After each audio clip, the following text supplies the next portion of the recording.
പ്രിയപ്പെട്ട കുട്ടികളെ, രസതന്ത്രത്തിൻ്റെ രസകരമായ മറ്റൊരു ക്ലാസ്സിലേക്ക് സ്വാഗതം. നമ്മൾ കഴിഞ്ഞ ക്ലാസ്സിൽ ആസിഡുകളെയും ആൽക്കലികളെയും കുറിച്ച് പഠിച്ചു അല്ലേ? ആസിഡിൻ്റെ സ്വഭാവം പഠിച്ചു, ആൽക്കലിയുടെ സ്വഭാവവും പഠിച്ചു. ആസിഡും ബേസും ചേർന്ന് അല്ലെങ്കിൽ ആസിഡും ആൽക്കലിയും ചേർന്ന് നിർവീര്യമാക്കുന്ന പ്രവർത്തനവും നമ്മൾ പഠിച്ചു അല്ലേ?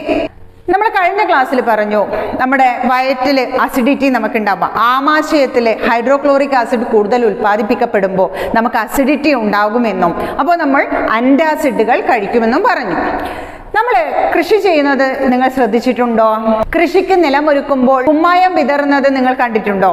എന്തിനായിരിക്കും കുമ്മായം വിതറുന്നത്? കുമ്മായം അത് ഒരു ആൽക്കലിയാണ്. മണ്ണിൻ്റെ അസിഡിറ്റി കുറക്കാൻ വേണ്ടിയിട്ടാണ് നമ്മൾ ആൽക്കലിയായ കുമ്മായം വിതറുന്നത്. അപ്പോൾ ഈ മണ്ണിൻ്റെ അസിഡിറ്റി, അതുപോലെ എല്ലാ വസ്തുക്കളുടെയും അസിഡിറ്റി, ബേസിക് നേച്ചർ മനസ്സിലാക്കാൻ എന്തെങ്കിലും ഒരു തോത് വേണ്ടേ? എങ്ങനെയാണ് അത് നമ്മൾ തിരിച്ചറിയുന്നതെന്ന് നമുക്ക് നോക്കാം. ഒരു പരീക്ഷണം ചെയ്താലോ? ഇവിടെ 3 ടെസ്റ്റ് ട്യൂബുകളിൽ വ്യത്യസ്ത തരം ലായനികളാണ് എടുത്തിരിക്കുന്നത്. കണ്ടാൽ നമുക്ക് മനസ്സിലാവുന്നുണ്ടോ? ഇത് ഇല്ല അല്ലേ? നമുക്ക് ഇതില് ആസിഡ് ഏതാണ്, ആൽക്കലി ഏതാണെന്ന് തിരിച്ചറിയാൻ എന്താണ് നമ്മൾ ഉപയോഗിക്കുക? കഴിഞ്ഞ ക്ലാസ്സിൽ നമ്മൾ പരീക്ഷണം ചെയ്തിരുന്നു. എന്തുപയോഗിച്ചിട്ടാണ്? അതെ, ലിറ്റ്മസ് പേപ്പർ. ലിറ്റ്മസ് പേപ്പർ ഉപയോഗിച്ചിട്ട് ഈ 3 ലായനിയും എന്താണെന്ന് കണ്ടെത്താം. ഇവിടെ നീല ലിറ്റ്മസ് പേപ്പറാണ് എടുത്തിട്ടുള്ളത്. ഇതിനെ നമുക്ക് ആദ്യത്തെ ലായനിയിൽ മുക്കി നോക്കാം.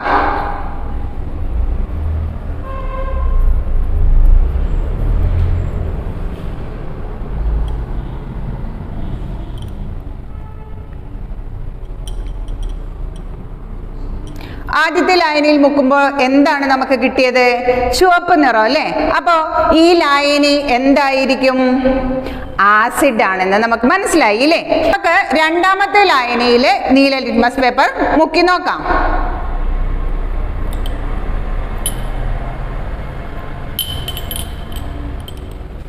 എന്തെങ്കിലും വ്യത്യാസമുണ്ടോ?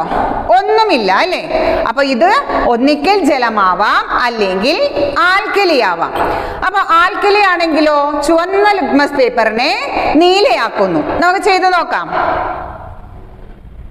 ഇത് നേരത്തെ നമ്മൾ ആസിഡിൽ മുക്കിയ അതേ ഇതാണ്. ഇത് നോക്കാം, നമുക്ക് നീലയാക്കുന്നുണ്ടോ? ഇല്ല അല്ലേ? അപ്പൊ ഇത് ജലമാണ്.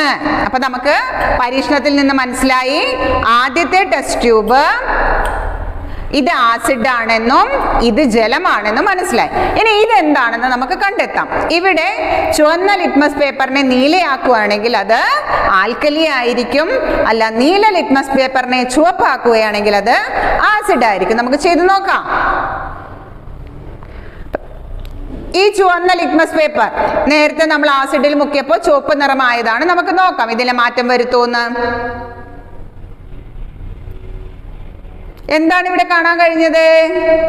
ആ ചുവന്ന ലിറ്റ്മസ് പേപ്പറിനെ നീലയാക്കി. അപ്പോ ഈ ലായനി ആൽക്കലി ആണെന്ന് നമുക്ക് മനസ്സിലായി അല്ലേ? അപ്പോ ലിറ്റ്മസ് പേപ്പറിന്റെ നിറവ്യത്യാസം കൊണ്ട് നമ്മൾ ഇത് ആസിഡ് ആണെന്നും ഇത് ജലമാണെന്നും ഇതൊരു ആൽക്കലി ആണെന്നും മനസ്സിലാക്കി. നമുക്ക് ഒരു ലായനിയുടെ അസിഡിക് സ്വഭാവവും ബേസിക് സ്വഭാവവും മനസ്സിലാക്കാൻ വേണ്ടി സാധിക്കും. അങ്ങനെയാണെങ്കിൽ മണ്ണിന്റെ രാസഘടന എങ്ങനെയായിരിക്കും പരിശോധിക്കുക? മണ്ണിന്റെ രാസഘടന പരിശോധിക്കുന്നത് pH മൂല്യം അളന്നിട്ടാണ്. എന്താണ് pH മൂല്യം? ഡാനിഷ് ശാസ്ത്രകാരനായ സൊറൻസൺ ആണ് pH സ്കെയിൽ കണ്ടുപിടിച്ചത്. പദാർത്ഥത്തിന്റെ ആസിഡ് ബേസ് സ്വഭാവം കണ്ടുപിടുത്തത്തിന്റെ ശാസ്ത്രീയമായ രീതിയാണ് pH നിർണയം. ഒരു ലായനിയിൽ അടങ്ങിയിരിക്കുന്ന H+ അയോണിന്റെ ഗാഢതക്കനുസരിച്ചിട്ടാണ് pH മൂല്യം കണ്ടുപിടിക്കുന്നത്. pH സ്കെയിൽ എന്താണെന്ന് നിങ്ങൾ സ്ക്രീനിൽ ശ്രദ്ധിച്ചേ. ഒരു pH സ്കെയിൽ കാണാൻ പറ്റുന്നില്ലേ? ആ pH സ്കെയിലിൽ 7 എന്നത് നിർവീര്യ ലായനിയാണ്. നമ്മുടെ ജലമടങ്ങുന്ന നിർവീര്യ ലായനി. 7ൽ താഴെയുള്ള സംഖ്യകൾ കിട്ടുന്ന pH മൂല്യം കിട്ടുന്ന ലായനികൾ ആസിഡും 7ൽ കൂടുതൽ pH മൂല്യം കിട്ടുന്ന ലായനികൾ ബേസുമായിരിക്കും. അപ്പോൾ അപ്പോ നമുക്ക് ഒരു ലായനി കിട്ടിയാൽ ആ ലായനിയുടെ pH മൂല്യം കണ്ടെത്തിയാൽ അതിന്റെ അസിഡിക് സ്വഭാവമാണോ ആൽക്കലി സ്വഭാവമാണെന്ന് കണ്ടെത്തിക്കൂടെ? ശരി, നമുക്ക് എന്നാൽ കുറച്ച് പദാർത്ഥങ്ങളുടെ pH മൂല്യം കണ്ടെത്താം.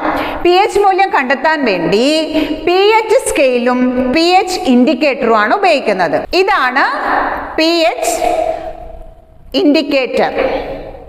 ഇതിന്റെ പുറത്ത് ഓരോ നിറത്തിൽ അടയാളപ്പെടുത്തിയിട്ടുണ്ട്. നമ്മുടെ ഈ പേപ്പർ pH പേപ്പർ ലായനിയിൽ മുക്കിയാൽ ഏത് നിറമാണെന്ന് കിട്ടുന്നത് ആ നിറം അനുസരിച്ച് ഓരോ വില നമുക്ക് കിട്ടുന്നു. ഈ വിലക്ക് അനുസൃതമായിട്ടാണ് നമ്മൾ ആ ലായനി അസിഡിക് ആണോ ബേസിക് ആണോ നിർവീര്യമാണോ എന്ന് കണ്ടെത്തുന്നത്. അപ്പൊ നമുക്ക് കുറച്ച് ലായനികളുടെ pH മൂല്യം കണ്ടെത്തിയാലോ? ആദ്യം നമുക്ക് വിനാഗിരിയുടെ pH മൂല്യം കണ്ടെത്താൻ ശ്രമിക്കാം. ഒരു ടെസ്റ്റ് ട്യൂബിൽ വിനാഗിരി എടുത്തിട്ടുണ്ട്. pH ഇൻഡിക്കേറ്റർ നമ്മൾ ഇതിലേക്ക് ഇടുകയാണ്.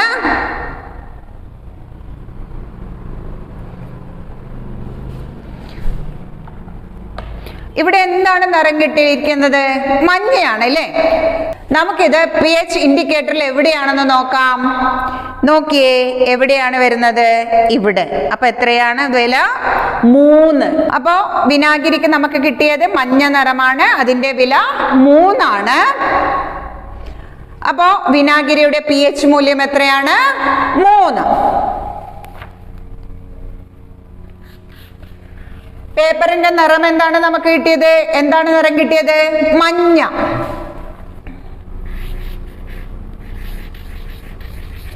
അപ്പോ 3 ആവുമ്പോ അസിഡിക് ആണോ ബേസിക് ആണോ? അസിഡിക് ആണ് അല്ലേ? അപ്പൊ ഇത് ആസിഡ് ആണ്. അപ്പോ വിനാഗിരി നമ്മൾ pH മൂല്യം കണ്ടെത്തി. പേപ്പറിന്റെ കളർ നമുക്ക് കിട്ടിയത് മഞ്ഞയാണ്. അപ്പൊ pH മൂല്യം 3 ആണ്, അത് ആസിഡ് ആണ്. ഇനി അടുത്തത് ഏതാണെന്ന് നോക്കാം. അടുത്തത് ചുണ്ണാമ്പ് വെള്ളം. ചുണ്ണാമ്പ് വെള്ളത്തിന്റെ pH മൂല്യം നമുക്ക് കണ്ടെത്താം. pH ഇൻഡിക്കേറ്റർ എടുത്തു, നമ്മൾ ചുണ്ണാമ്പ് വെള്ളത്തിലേക്ക് ഇട്ടു.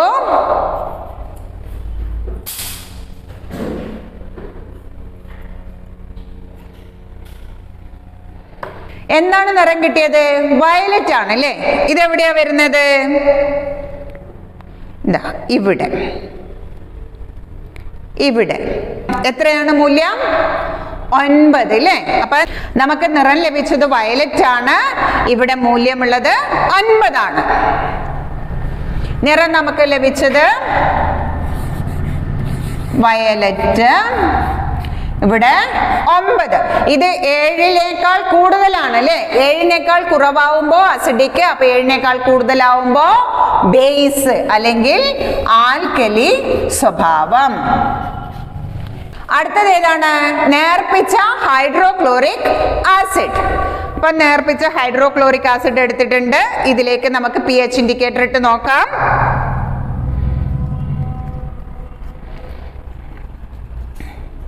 നേർപ്പിച്ച ഹൈഡ്രോക്ലോറിക് ആസിഡിലേക്ക് നമ്മൾ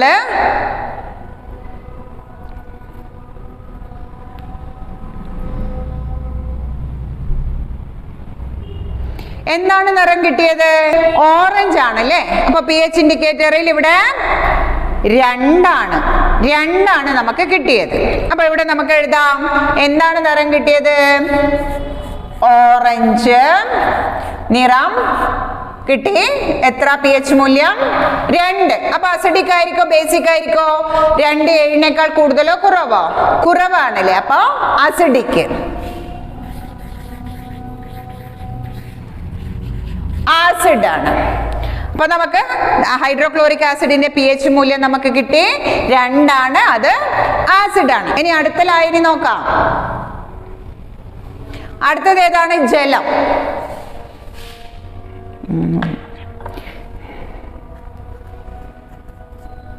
ജലത്തിലേക്ക് നമ്മൾ pH ഇൻഡിക്കേറ്റർ ഇട്ട് നോക്കുന്നു.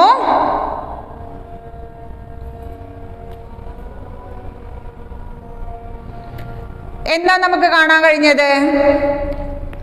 വലിയ വ്യത്യാസമില്ല അല്ലേ? ഈ നിറം നമ്മളെ ഇൻഡിക്കേറ്ററിൽ 7 ആണ് അല്ലേ? 7. അപ്പൊ അത് നിർവീര്യമാണ് അല്ലേ? ഇവിടെ നിറമാറ്റം ഇല്ല. 7. ആസിഡ് ആണോ ബേസ് ആണോ? ആസിഡുമല്ല ബേസുമല്ല, നിർവീര്യമാണ് അല്ലേ?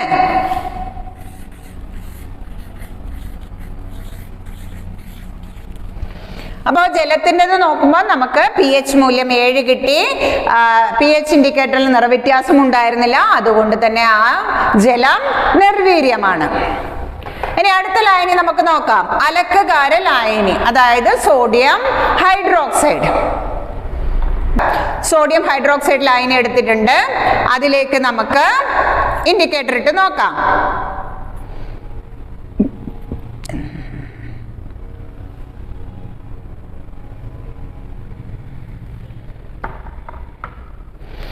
നല്ല കട്ടി വയലറ്റ് കളറാണ് അല്ലേ വന്നിട്ടുള്ളത്? അപ്പോ ഇവിടെ കട്ടി വന്നിട്ടുണ്ട്, കണ്ടോ? അപ്പോ 10 മുകളിലാണ് വാല്യൂ. അപ്പോ ഇവിടെയും വയലറ്റ്, കട്ടി വയലറ്റ് ആണ് നമുക്ക് കിട്ടിയിരിക്കുന്നത്. അത് 10 മുകളിൽ. 10 മുകളിലാവുമ്പോ എന്തായിരിക്കും? ആസിഡ് ആണോ ബേസ് ആണോ? ശരി, ബേസ് ആണ്. അതായത് ആൽക്കലിയാണ്. ആൽക്കലിക്ക് പറയുന്ന മറ്റൊരു പേരാണ് ബേസ്. ഇനി അടുത്ത ലായനി ഏതാണ്? അമോണിയ ലായനി. ഇപ്പോ അമോണിയ ലായനി ഒരു ടെസ്റ്റ് ട്യൂബിലേക്ക് എടുക്കുന്നു.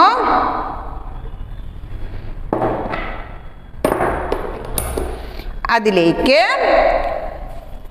pH ഇൻഡിക്കേറ്റർ നമ്മൾ ഇടുകയാണ്.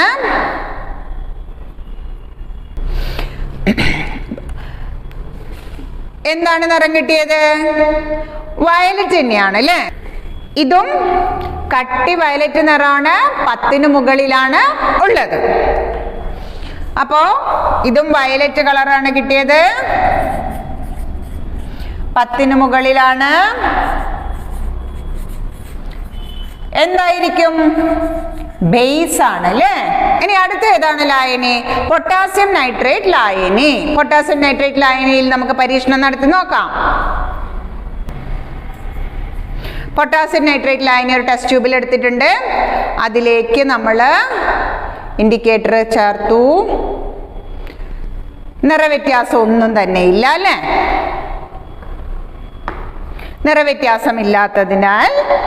നിറവ്യത്യാസമില്ലാത്തതിനാൽ എത്രയായിരിക്കും മൂല്യം? നിറവ്യത്യാസമില്ല, നിറമാറ്റമില്ല.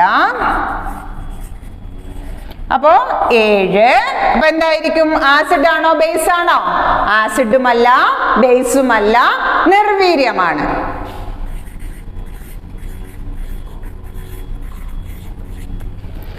അപ്പോ നമുക്ക് ജലവും പൊട്ടാസ്യം നൈട്രേറ്റ് ലായനിക്കും നിറമാറ്റമില്ലാത്തതുകൊണ്ട് അവ രണ്ടും നിർവീര്യമാണെന്ന് കിട്ടി. ഇനി നമുക്ക് sodium chloride solution. Sodium chloride എന്ന് പറഞ്ഞാൽ എന്താ? കറിയുപ്പ്. അപ്പൊ കറിയുപ്പ് ലായനിയിൽ നമുക്ക് പരീക്ഷിച്ച് നോക്കാം. ഇൻഡിക്കേറ്റർ നമ്മൾ ഇടുന്നു.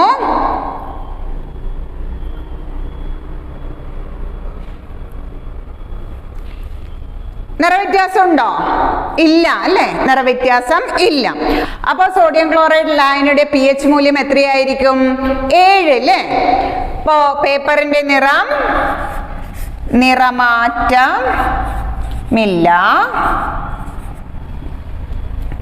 7. അപ്പൊ എന്തായിരിക്കും? നിർവീര്യം. അപ്പൊ നമ്മള് ഈ ലായനികളുടെ എല്ലാം pH മൂല്യം കണ്ടെത്തി അല്ലേ? pH മൂല്യത്തിൽ നമുക്ക് എന്താ മനസ്സിലായത്? 7 എന്ന് pH മൂല്യം കിട്ടിയ ലായനികളെല്ലാം നിർവീര്യമാണ്. 7നേക്കാൾ കുറഞ്ഞ സംഖ്യ pH മൂല്യമുള്ളതൊക്കെ അസിഡിക് സ്വഭാവവും 7നേക്കാൾ വലിയ സംഖ്യയുള്ള ലായനികൾ ബേസിക് സ്വഭാവമുള്ളതുമാണെന്ന് മനസ്സിലാക്കാം. ഒരു ലായനിയുടെ pH മൂല്യം എങ്ങനെയാണെന്ന് നിർണ്ണയിക്കുന്നതെന്ന് മനസ്സിലായില്ലേ? അപ്പോൾ ഒരു ലായനിയിൽ അടങ്ങിയിരിക്കുന്ന ഹൈഡ്രജൻ അയോണുകളാണ് അതിന്റെ അസിഡിക് സ്വഭാവത്തെ നിർണ്ണയിക്കുന്നതെങ്കിൽ അതിലടങ്ങിയിരിക്കുന്ന ഹൈഡ്രോക്സൈഡ് അയോണുകളാണ് അതിന്റെ ബേസിക് സ്വഭാവത്തെ നിയന്ത്രിക്കുന്നത്. അപ്പോൾ pH മൂല്യം എങ്ങനെയാണെന്ന് കാണേണ്ടതെന്ന പരീക്ഷണം നിങ്ങൾ എല്ലാവർക്കും ഇഷ്ടമായില്ലേ? കൃഷി ആവശ്യങ്ങൾക്കായി നമ്മൾ മണ്ണിന്റെ pH മൂല്യം നിർണ്ണയിക്കുന്നു. ഈ pH മൂല്യം നിർണ്ണയിച്ചിട്ട് ആ pH മൂല്യം അസിഡിക് ആണ്, അതായത് 7-നേക്കാൾ കൂടുതലാണെങ്കിൽ നമ്മളത് അതില് ബേസായ കുമ്മായം ചേർത്ത് മണ്ണിന്റെ അമ്ലത അല്ലെങ്കിൽ അസിഡിറ്റി കുറക്കുകയാണ് നമ്മൾ ചെയ്യുന്നത്. കഴിഞ്ഞ ക്ലാസ്സിൽ നമ്മൾ ആസിഡിന്റെയും ബേസിന്റെയും ന്യൂട്രലൈസേഷൻ പഠിച്ചുല്ലേ? ആ പരീക്ഷണം ചെയ്തത് ഓർക്കുന്നില്ലേ? അപ്പൊ അതിലെന്താണ് നമ്മൾ ചെയ്തത്? സോഡിയം ഹൈഡ്രോക്സൈഡും ഹൈഡ്രോക്ലോറിക് ആസിഡും തമ്മിലുള്ള പ്രവർത്തനമാണ് നമ്മൾ ചെയ്തു നോക്കിയത് അല്ലേ? അപ്പൊ അതിന്റെ രാസസമവാക്യം നമുക്ക് എഴുതാം. NaOH plus HCl gives NaCl plus H2O. NaOH എന്ന ആൽക്കലി അല്ലെങ്കിൽ ബേസ് HCl എന്ന ആസിഡുമായി പ്രവർത്തിച്ച് NaCl എന്ന ലവണം, NaCl എന്ന സോഡിയം ക്ലോറൈഡ് എന്താ ഉപ്പ് അല്ലേ, ഒരു ലവണവും H2O ജലവും ആയി മാറി. അപ്പൊ ഇങ്ങനെ ഒരു ബേസും ഒരു ആസിഡും പ്രവർത്തിച്ച് ഒരു ലവണവും ജലവുമാവുന്ന പ്രക്രിയയാണ് നിർവിരീകരണം അല്ലെങ്കിൽ ന്യൂട്രലൈസേഷൻ എന്ന് നമ്മൾ പറയുന്നത്. അപ്പോൾ എല്ലാ ആസിഡും ബേസും തമ്മിൽ പ്രവർത്തിച്ചാൽ നമുക്ക് ഒരു ലവണവും ഒരു ജലവും തന്മാത്രയുമാണ് നമുക്ക് ലഭിക്കുന്നത്. എല്ലാ ആസിഡും ബേസും തമ്മിൽ പ്രവർത്തിച്ച് നിർവീര്യമാക്കപ്പെടുമ്പോൾ ഒരു ലവണവും ജലവുമാണ് ഉണ്ടാകുന്നത്. നമുക്ക് കുറച്ച് ലവണങ്ങളെ പരിചയപ്പെടാം. പട്ടിക ശ്രദ്ധിച്ചേ. ഇവിടെ ലവണങ്ങൾ തന്നിട്ടുണ്ട് അല്ലേ? ലവണങ്ങളുടെ രാസസൂത്രവും അവ ഉണ്ടാക്കാൻ, ആ ലവണം ലഭിക്കാൻ വേണ്ടി ഏതൊക്കെ ആസിഡും ഏതൊക്കെ ആൽക്കലിയുമാണ് പ്രവർത്തിക്കേണ്ടതെന്നുമാണ് നമ്മളിവിടെ ഈ പട്ടികയിൽ കാണുന്നത്. Magnesium chloride MgCl2. അപ്പോ Mgയും കിട്ടണം, Cl2 കിട്ടണം. അപ്പൊ Cl2 വരണമെങ്കിൽ ഹൈഡ്രോക്ലോറിക് ആസിഡ് വേണം, HCl. Mg വരണമെങ്കിലോ ഏതായിരിക്കും? MgOH twice.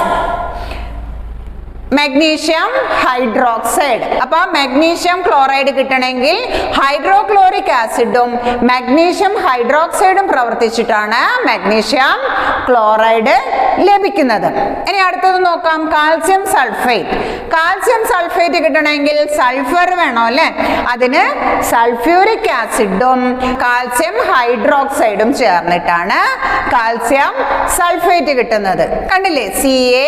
CaOHലെ Caയും SO4ലെ SO4. അപ്പോൾ കാൽസ്യം ഹൈഡ്രോക്സൈഡും സൾഫ്യൂരിക് ആസിഡും ചേർന്നാൽ കാൽസ്യം സൾഫേറ്റ് ലഭിക്കുന്നു. അടുത്തത് നോക്കാം. Aluminium sulphate. അലുമിനിയം സൾഫേറ്റിന്റെ രാസസൂത്രം Al2SO4 thrice. അപ്പൊ അവിടെയും സൾഫർ വേണം. അപ്പോ സൾഫ്യൂരിക് ആസിഡും അലുമിനിയം ഓക്സൈഡും ചേർന്നിട്ടാണ് അലുമിനിയം സൾഫേറ്റ് ലഭിക്കുന്നത്. Sodium nitrate. Sodium nitrate NaNO3. അവിടെ NO3 ആണ് വേണ്ടത്. അപ്പോ നൈട്രിക് ആസിഡും സോഡിയം ഹൈഡ്രോക്സൈഡും ചേർന്ന് പ്രവർത്തിച്ചിട്ടാണ് സോഡിയം നൈട്രേറ്റ് നമുക്ക് ലഭിക്കുന്നത്. ഇനി അടുത്തത് പൊട്ടാസ്യം ഫോസ്ഫേറ്റ്. പൊട്ടാസ്യം ഫോസ്ഫേറ്റിന്റെ രാസസൂത്രം K3PO4. അപ്പോ ഫോസ്ഫേറ്റ് അയോൺ ലഭിക്കണം. അപ്പൊ ഫോസ്ഫോറിക് ആസിഡും പൊട്ടാസ്യം ഹൈഡ്രോക്സൈഡും ചേർന്നിട്ടാണ് പൊട്ടാസ്യം ഫോസ്ഫേറ്റ് ലഭിക്കുന്നത്. അപ്പൊ നമുക്ക് ഒരു ലവണം തന്നാൽ, അതിന്റെ രാസസൂത്രം തന്നാൽ നമുക്ക് അത് ഏതൊക്കെ ആസിഡും ആൽക്കലിയും തമ്മിൽ പ്രവർത്തിച്ചിട്ടാണ് ഉണ്ടാകുന്നതെന്ന് കണ്ടെത്താൻ സാധിക്കില്ലേ? സാധിക്കും അല്ലേ? അപ്പോ ആസിഡും ബേസും തമ്മിൽ നിർവീര്യമാക്കപ്പെടുമ്പോൾ ഒരു ലവണവും ജലവുമാണ് ഉണ്ടാകുന്നത്. നമ്മളിപ്പോ കുറെ ലവണങ്ങൾ കണ്ടു അല്ലേ? ഒരു ലവണത്തില് ഒരു പോസിറ്റീവ് അയോണും ഒരു നെഗറ്റീവ് അയോണുമാണ് ഉള്ളത്. ഉദാഹരണത്തിന് സോഡിയം ക്ലോറൈഡ്. സോഡിയം ക്ലോറൈഡിൽ സോഡിയം എന്ന പോസിറ്റീവ് അയോണും ക്ലോറിൻ എന്ന നെഗറ്റീവ് അയോണുമാണ് ഉള്ളത്. നമുക്ക് കുറച്ച് ലവണങ്ങൾ പരിശോധിച്ച് നോക്കാം. ഇവിടെ കുറച്ച് ലവണങ്ങൾ തന്നിട്ടുണ്ട്. സോഡിയം ക്ലോറൈഡ് രാസസൂത്രം NaCl. അപ്പൊ ഏതൊക്കെയാണ് പോസിറ്റീവ് അയോൺ? Na പോസിറ്റീവും നെഗറ്റീവ് അയോൺ ഏതാണ്? ക്ലോറിൻ Cl നെഗറ്റീവും. അടുത്തത് മഗ്നീഷ്യം സൾഫൈറ്റ് MgSO4. MgSO4 ഏതാണ് പോസിറ്റീവ് അയോൺ? Mg2+. സൾഫേറ്റ് അയോണോ? നെഗറ്റീവ് അയോൺ ആണ് അല്ലേ? അപ്പൊ negative ion sulphate ion SO4 2-. Calcium carbonate CaCO3. അതിൽ പോസിറ്റീവ് അയോൺ ഏതാണ്? കാൽസ്യം. നെഗറ്റീവ് അയോണോ? CO3. കാർബണേറ്റ് അയോൺ ആണ് നെഗറ്റീവ് അയോൺ. അടുത്തത് പൊട്ടാസ്യം ക്ലോറൈഡ് KCl. ഏതാണ് പോസിറ്റീവ് അയോൺ? പൊട്ടാസ്യം. ക്ലോറിൻ ആണ് നെഗറ്റീവ് അയോൺ. അപ്പം ഏതൊരു ലവണം എടുത്താലും നമുക്ക് ആ ലവണത്തിന് ഒരു പോസിറ്റീവ് അയോണും ഒരു നെഗറ്റീവ് അയോണും ഉണ്ടാവും. ഇവിടെ നോക്കിയേ, ഒരു പോസിറ്റീവ് അയോൺ ഉണ്ടാകുമ്പോൾ ഒരു നെഗറ്റീവ് അയോൺ, രണ്ട് പോസിറ്റീവ് അയോൺ ഉണ്ടാകുമ്പോൾ രണ്ട് നെഗറ്റീവ് അയോൺ. പോസിറ്റീവ് അയോണിന് തുല്യമായ നെഗറ്റീവ് അയോൺ ഉള്ളത് കൊണ്ട് എല്ലാ ലവണങ്ങളും ഇലക്ട്രിക്കലി ന്യൂട്രൽ ആണെന്ന് പറയാം. അവ വൈദ്യുതിയെ പ്രവഹിപ്പിക്കുന്നില്ല. എന്തുകൊണ്ടാണ്? അവിടെ ചാർജ് ഇല്ല, ലവണങ്ങൾക്ക് ചാർജ് ഇല്ല. എന്തുകൊണ്ട്? പോസിറ്റീവ് അയോണിന് തുല്യമായ നെഗറ്റീവ് അയോൺ ഉള്ളത് കൊണ്ട് ലവണങ്ങൾക്ക് ചാർജ് ഇല്ല. അതുകൊണ്ട് തന്നെ അവ വൈദ്യുത ചാലകങ്ങൾ അല്ല. അപ്പൊ നമ്മള് ലവണങ്ങളെ കുറിച്ച് പഠിച്ചുല്ലേ? ഇനി ഈ ലവണങ്ങളൊക്കെ നമുക്ക് നിത്യജീവിതത്തിൽ ഉപകരിക്കുന്നവയല്ലേ? സോഡിയം ക്ലോറൈഡ് എന്ന ലവണം ഉപ്പില്ലാതെ നമുക്ക് ആഹാര സാധനങ്ങൾ കഴിക്കാൻ പറ്റുമോ? ഇല്ല അല്ലേ? അതുപോലെ തന്നെ വളരെയേറെ അത്യാവശ്യമായ ലവണങ്ങളുണ്ട്. സസ്യങ്ങളുടെ വളർച്ചയ്ക്ക് ഒരുപാട് ധാതു ലവണങ്ങൾ വേണമെന്ന് നിങ്ങൾക്കറിയാം അല്ലേ? അപ്പൊ ഈ ലവണങ്ങളൊക്കെ തന്നെ ഭൂമിയിൽ നിന്ന് കിട്ടുമോ? ഇല്ല. ചിലത് നമ്മൾ രാസവളമായി ചേർക്കേണ്ടി വരുന്നു. ഇത്തരം രാസവളങ്ങൾ മിക്കതും ലവണങ്ങളാണ്. ഉദാഹരണത്തിന് ammonium sulphate, potassium chloride, sodium nitrate തുടങ്ങിയവ രാസവളങ്ങൾക്ക് ഉദാഹരണമാണ്. അപ്പോൾ ഈ ഒരു 5-ാമത്തെ അധ്യായത്തിൽ ആസിഡുകൾ, ബേസുകൾ, ലവണങ്ങൾ എന്ന അധ്യായത്തിൽ നമ്മൾ ആസിഡുകളെ കുറിച്ചും ആൽക്കലികളെ കുറിച്ചും ലവണങ്ങളെ കുറിച്ചും പഠിച്ചു അല്ലേ? കുറേയേറെ പരീക്ഷണങ്ങളും നമ്മൾ ചെയ്തു നോക്കി. അപ്പോൾ നമുക്ക് pH മൂല്യം എന്താണെന്ന് അറിയാം. ഇപ്പോൾ എന്തിനാണ് pH മൂല്യം കണ്ടെത്തുന്നതെന്നും നമുക്കറിയാം. അമ്ലമഴയുടെ കാരണം എന്തെന്നറിയാം. അമ്ലമഴ ഇല്ലാതിരിക്കാൻ നാം എന്തൊക്കെ മുൻകരുതൽ എടുക്കണമെന്നറിയാം. കൂടാതെ എന്താണ് നിർവീരീകരണം എന്നും ലവണങ്ങൾ എങ്ങനെയാണ് ഉണ്ടാകുന്നത് എന്നും അവ നമുക്ക് എത്രമാത്രം ഉപകാരപ്രദമാണെന്ന് നിങ്ങൾ പഠിച്ചു. വീണ്ടും രസതന്ത്രത്തിലെ കൂടുതൽ കാര്യവുമായി അടുത്ത ക്ലാസ്സിൽ കാണാം. അതുവരെ ബൈ.